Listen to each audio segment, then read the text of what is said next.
under the watch and control of Britain or the British.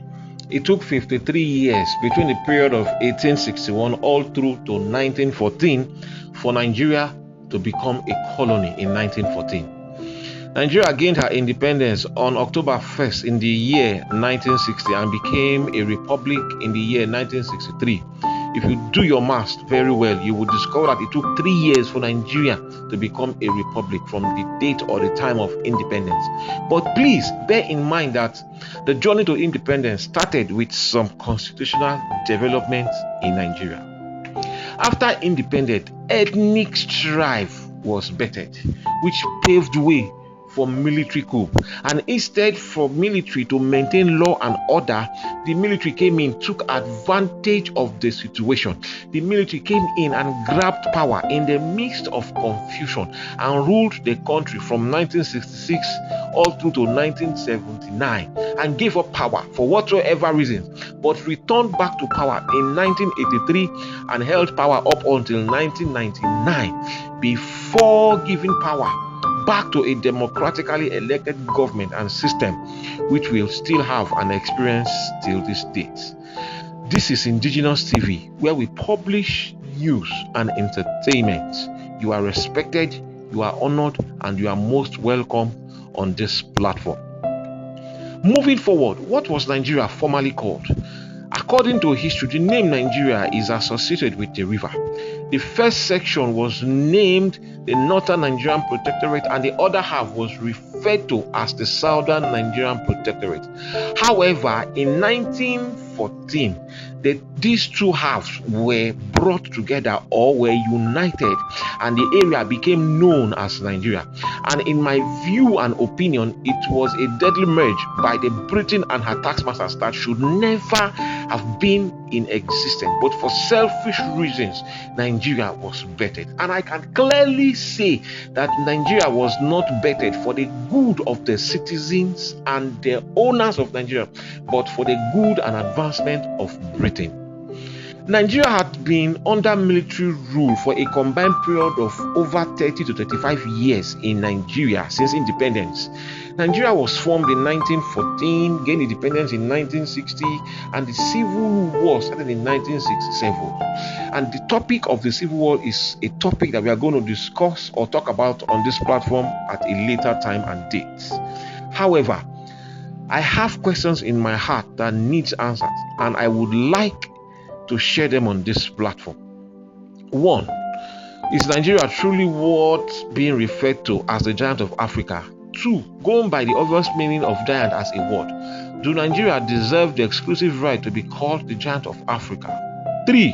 What are the indices or consideration that enthrones such a title to a nation amongst other nations in the same continent? Please share your thoughts in the comment section, because they are going to be very valid, valued, and respected.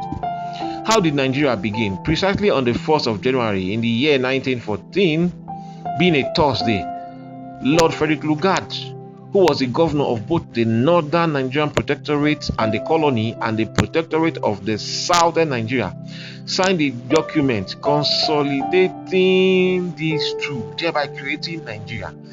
Then 46 years later, in 1960, Nigeria became an independent state. But is Nigeria really free from colonialism? Is Nigeria really free to make decisions solely for the advancement and the betterment of its citizens? Is Nigeria really free to make decisions without the influence or interference of Britain? I ask again, is Nigeria really free? Before Europeans arrived in the territory that is now Nigeria, a number of different civilizations existed whose presence are still felt up till this very day. For example, in the north, we always had Islam as a prominent and a dominant force. In the 19th century, there were these two Islamic empires, the Sokoto Caliphate and the Borno empires. In the southwest, we have the Yoruba city-states that generally had in common and a mixed religion and were only sometimes united. To the southeast was an Igbo kingdom Inri, and a collection of semi-autonomous towns and villages in the Niger River Delta. Such regions were linguistically, religiously, and politically distinct. In the 15th century, Europeans visited Nigeria. Nigeria over time became a center for the trade in enslaved people. The area began to come under the watch and control of British in 1861 and was made a British colony in 1914. Nigeria having gained independence in 1960 and became a republic in 1963. In my own view, our forefathers gave us up into slavery and thick hardship, just the same way our fathers of today are doing. Who do I refer to as our fathers? I refer to as our leaders of old and our present day leaders. And if you look well, you don't need to go far. You will discover that the set of leaders we've had from history do not care for the people. They only care for themselves, and they put us in this mess, in this pain, that people and citizens from a blessed nation such as Nigeria, they live in penury, in pain, such that everybody, especially the youth, they desire desperately to leave the land that is flowing with milk and honey. Why? Because the resources is not going around, and people do not have the reason to stay, to live their life. People do not see their destiny and ambitions and their dreams coming to pass. So the next option is for them to leave a country that has been blessed. If only Nigeria will be blessed with good leaders, things will turn around for good and for the better. Who gave Nigeria its name? The name Nigeria was suggested by a British journalist, Lady Flora Shaw, in the 1890s. She referred to the area as Nigeria after the Niger River, which dominates much of the country's landscape. The word Niger is Latin for black, and if you know what I mean, we dig deep into these last few words to begin to bring other ideas into your mind. Moving forward, Nigeria was referred to as the Kingdom of Benin. The Kingdom of Benin, despite the name, is still located in the modern day Nigeria of today, in Edo State, Nigeria precisely. The kingdom spanned over 700 years and was home to many different kings of honor, respect, love, value, strength, integrity, and open-mindedness for the good of the people. The Igbo people are descendants of the Inri kingdom, as stated earlier, the oldest in Nigeria.